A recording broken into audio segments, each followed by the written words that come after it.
स्वागत है आपका अक्षय एजुकेशन सेंटर में। आशा करता हूँ आप सभी अच्छे होंगे, कुशल मंगल होंगे।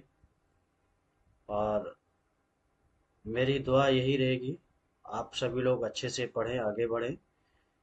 ठीक है। तो देखिए बच्चे, हम टॉपिक जो स्टार्ट किया था, जिसमें हम डिस्कस कर रहे थे यूपी आर ओ या समीक्षा अधिकारी का जो एग्जाम आने वाला है, उसके हम बहुत इंपॉर्टेंट टॉपिक को कवर कर रहे हैं। हिंदी के टॉपिक को, जो हमारा 60 मार्क्स का आता है, 60 नंबर का आता है। अगर आप वीडियोस को प्रॉपर देखते रहेंगे तो कोई भी ऐसा क्वेश्चन नहीं होगा जो आपको नहीं आ रहा होगा। ठीक है। तो बच्चे, अब हम डिस्कस करते हैं जो उसने हम डिस्कस कर रहे थे, वाक्य और वाक्य रचना एवं वाक्य के भेद। ठीक है। तो डियर, अब हम सीधा पॉइंट पे ही आते हैं। तो उस दिन हमने आपको ये अपडेट कर दिया था कि वाक्य कितने प्रकार के होते हैं। ठीक है। इस वीडियो में हम आपको ये डिस्कस करेंगे कि इनके प्रमुख तत्व क्या होते हैं। ठीक है। तो सीधा हम आते हैं अपने टॉपिक पर, वाक्य के प्रमुख तत्व। ठीक है। वाक्य के प्रमुख तत्व। तो देखिए बच्चे,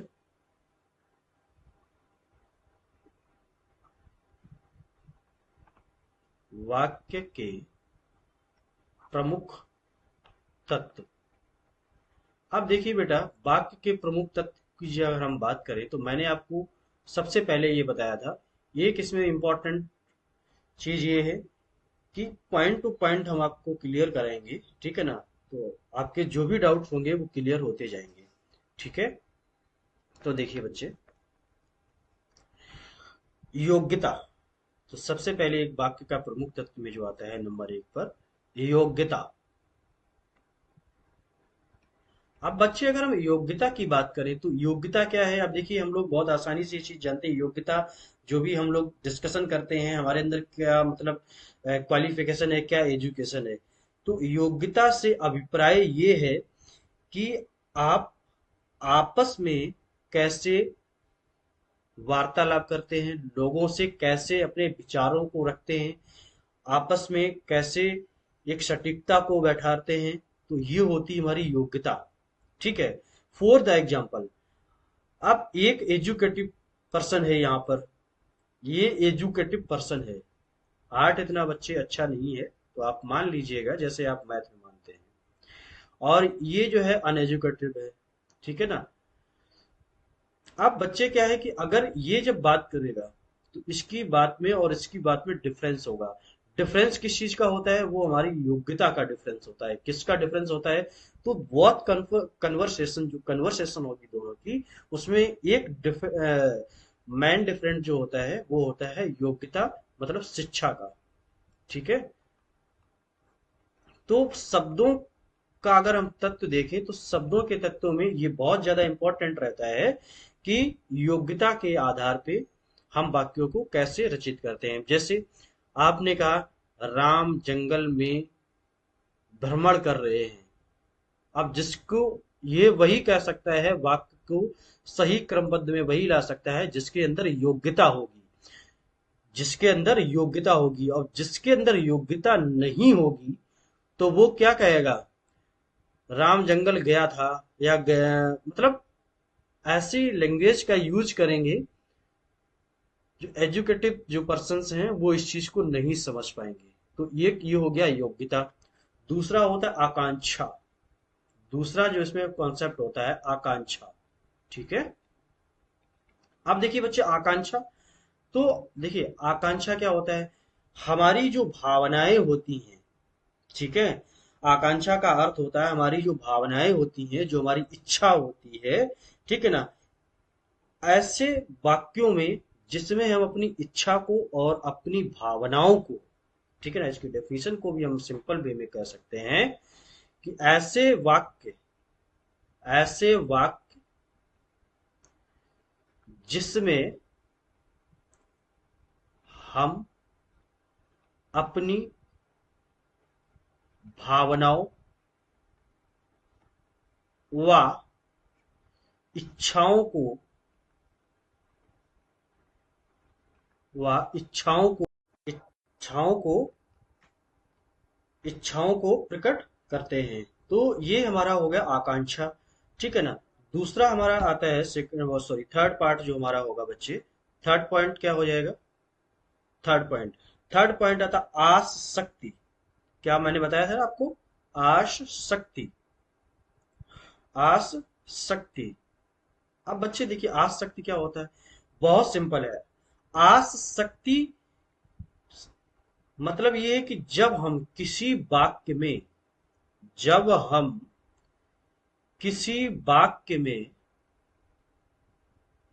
क्या करते हैं, योग्यता और आकांक्षा, योग्यता और आकांक्षा या भावनाओं को एक साथ प्रकट करते हैं व शब्दों के क्रमबद्ध को सुव्यवस्थित करते हैं। ये जो प्रक्रिया है वो हमारी आसक्त की प्रक्रिया होती है, ठीक है। देखिए बच्चे इसका मैं हर वीडियो में आपको ये अपडेट करता हूँ। देखिए कॉन्सेप्ट तभी क्लियर होंगे जब आप वीडियो के अंत तक में रहेंगे, ठीक है। 4 पॉइंट हमारा आता है, 4 पॉइंट, 4 पॉइंट में बच्चे हमारा क्या होता है, सॉरी,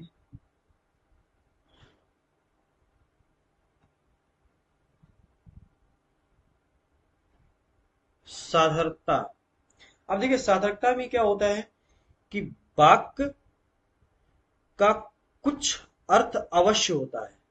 देखिए सार्थक शब्द जो होता है, सार्थक, तो कुछ ना कुछ सार्थक मतलब कहते हैं, कहना चाहिए यूनिक भी हम इसे मतलब कह सकते हैं कि जब किसी भी शब्द का कोई ना कोई अर्थ अवश्य होता है।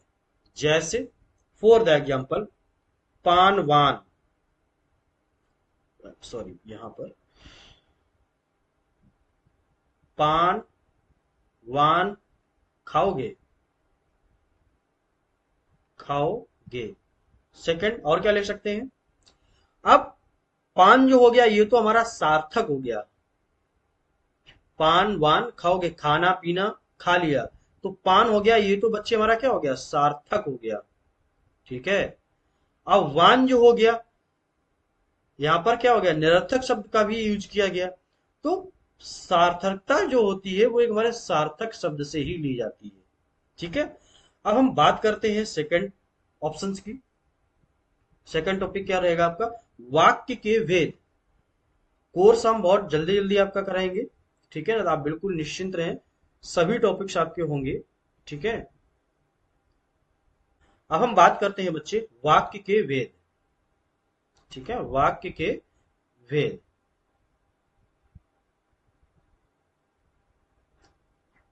वाक्य के भेद, सॉरी ये गलत हो गया, वाक्य के भेद। अब देखिए हम बात करते हैं वाक्य के भेद क्या होते हैं। देखिए नंबर एक, अर्थ के आधार पर, नंबर एक, अर्थ के आधार पर वाक्य के भेद। नंबर दो, अर्थ के आधार पर हो गया, नंबर दो हो गया रचना के आधार पर, रचना के आधार पर। नंबर तीन बच्चे हमारा हो जाएगा शैली के आधार पर, शैली के आधार पर। फोर्थ पॉइंट हमारा हो जाएगा क्रिया के आधार पर, क्रिया के आधार पर। नंबर 5 हमारा हो जाएगा आकृति के आधार पर, आकृति के आधार पर, ठीक है। ये मैंने ऐड कर